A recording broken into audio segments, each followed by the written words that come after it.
Imagine waking up tomorrow morning at 7 a.m. You reach for your phone to turn off the alarm, and out of sheer muscle memory, your thumb taps the Instagram or Twitter icon. But it doesn't load. The loading wheel spins infinitely in the center of the dark screen. You think nothing of it. The Wi-Fi must be acting up, you tell yourself. You roll out of bed, walk to the living room, and unplug the router. You wait 10 seconds. You plug it back in. The lights flicker. They blink orange, but the connection light never turns green. You switch your phone to cellular data. Nothing.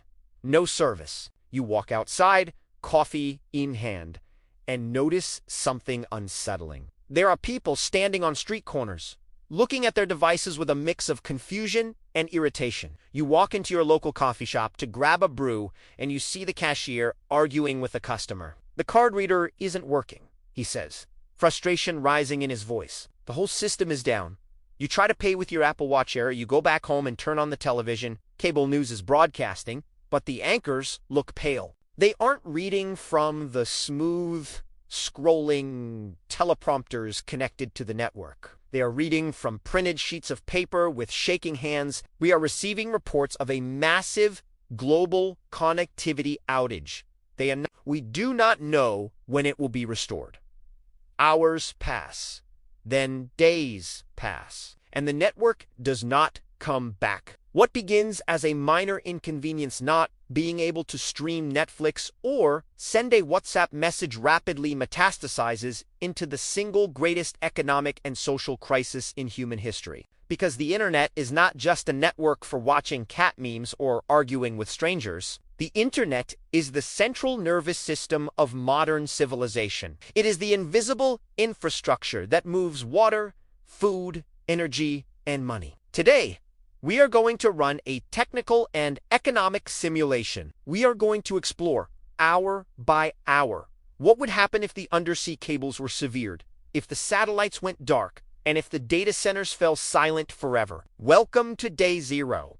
The first domino to fall is not social media, it is money. We live in an economy that is effectively cashless. We have traded physical currency for digital convenience. In the exact moment the connection is severed, every point of sale terminal, every banking application transforms into a useless brick of plastic and silicon. Visualize the scene. It is 10 a.m. on day zero. Millions of commuters are trying to buy food, gasoline, or train tickets.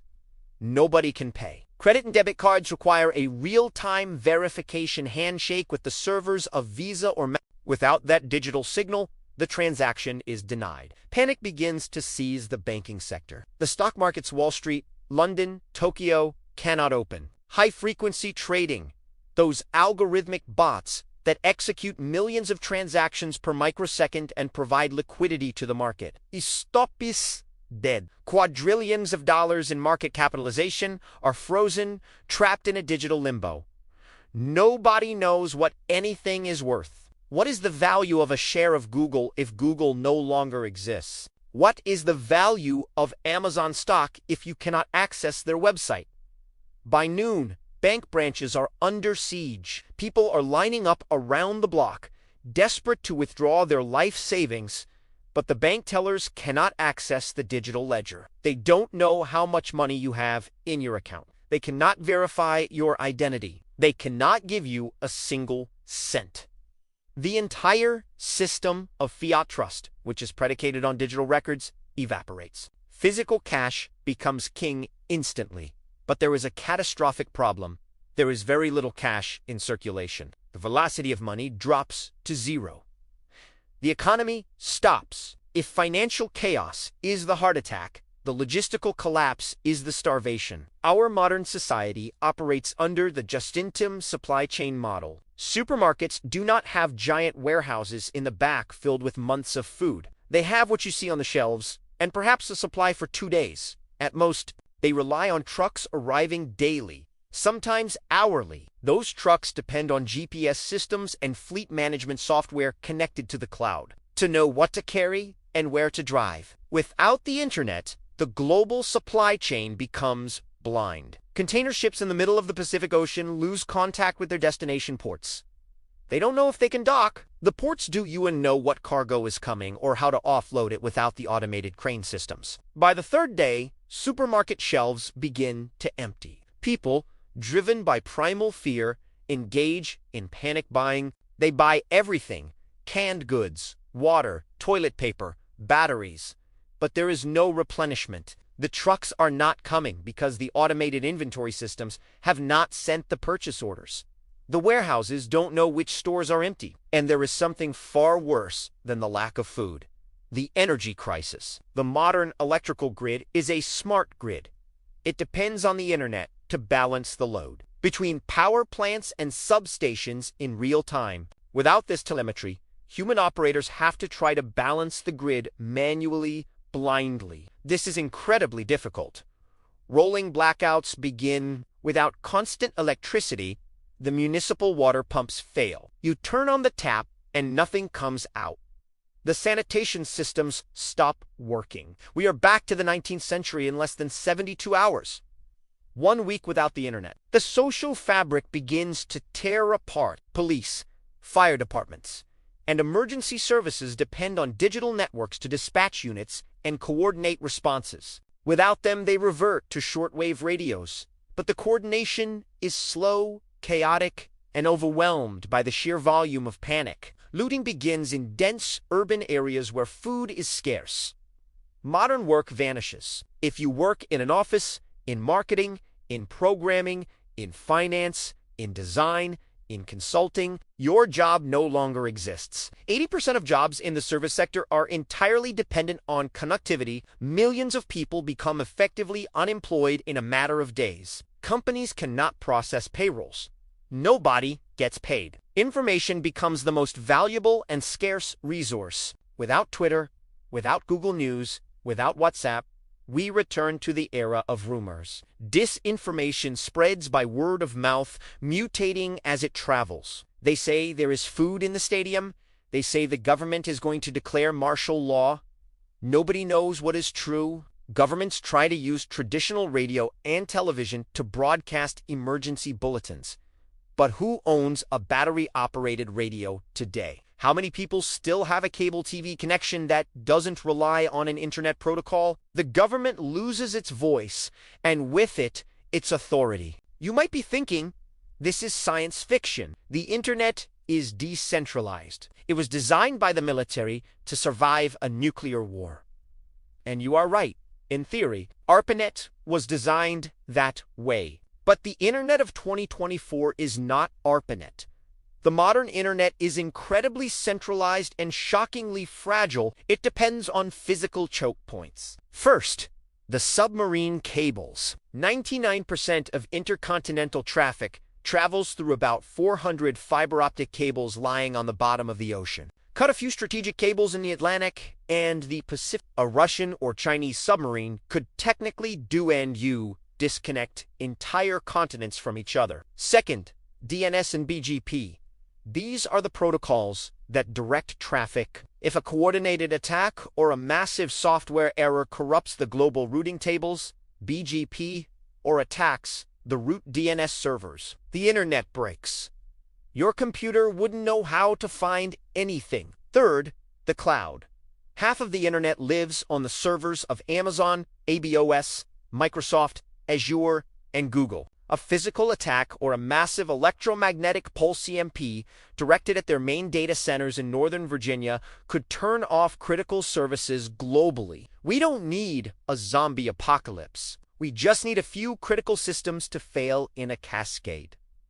After 1 month, civilization has been forcibly reorganized. We have regressed to 1970, but with a population that is much larger and possesses significantly fewer survival skills. Cities begin to depopulate. Without constant supplies of food and water, high-density urban life is unsustainable. People move to the countryside seeking proximity to food sources. The globalized economy is dead. You can no longer buy an iPhone manufactured in China. Trade becomes hyperlocal. You buy what your neighbor produces.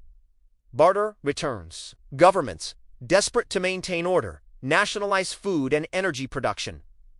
Strict rationing is imposed. Democracy weakens because organizing elections without data systems is a logistical nightmare. But something curious also happens. The digital anxiety disappears. The addiction to the dopamine of likes and notifications evaporates. People start talking to their neighbors out of necessity. Local communities strengthen because survival depends on physical cooperation, not virtual connection. We recover the capacity for deep concentration, for reading paper books, for fixing things with our hands. We remember that we are biological entities, not digital avatars. This simulation is not meant to scare you well. Maybe a little. It is meant to make you aware of the extreme fragility upon which we build our lives. We have delegated our memory to Google, our sense of direction to maps, and our economic security to banking servers. If the system were to shut down tomorrow, what useful skills do you possess?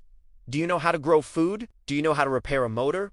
Do you know first aid? Or, on a more technical level, do you know how the infrastructure we are trying to rebuild actually works? The engineers who know how to set up mesh networks, how to configure radio communications, how to program microcontrollers without needing to consult the cloud. Those will be the wizards of the new world. They will be the most valuable assets. Because the reconstruction won't be about putting Facebook back online. It will be about reconnecting hospitals and power plants. Technology is a wonderful tool, but it is a terrible master. We cannot afford to be passive users of a black box we do not understand.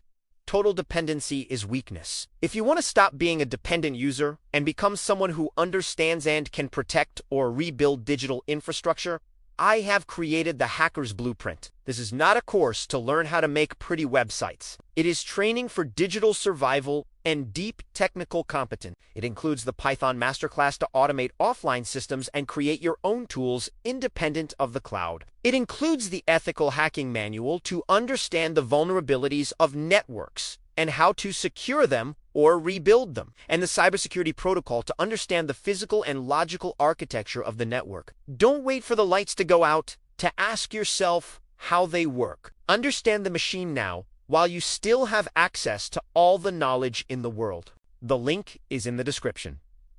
Prepare yourself, because the only real security is your own competence.